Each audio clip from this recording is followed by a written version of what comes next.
when it comes to like the medium term liquidity planning, that's probably the hardest bucket to think about, right? Because in the short term, you kind of say, oh, I want to buy this house or I want to move, whatever. That's kind of the immediate. It's right out in front of you.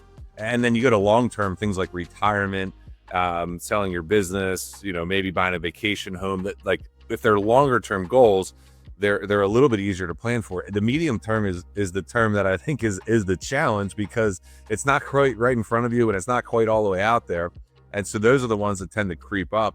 I think it's really a function of like the what if, and really your desire for, those types of big purchases or investments, and really just being able to put them on the table and say, I am thinking about this, right? I just dealt with this with a client.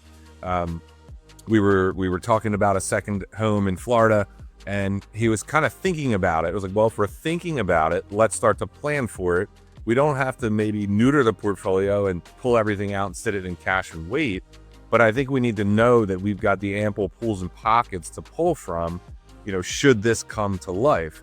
I think another key to that is also standby liquidity in terms of things like portfolio access lines, home equity lines of credit.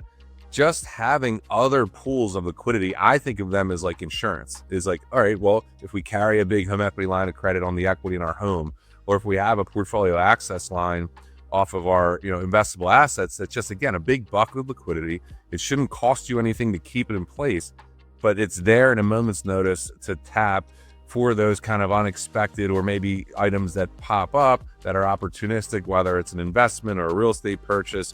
You've got it there. You've got the ability to act quickly.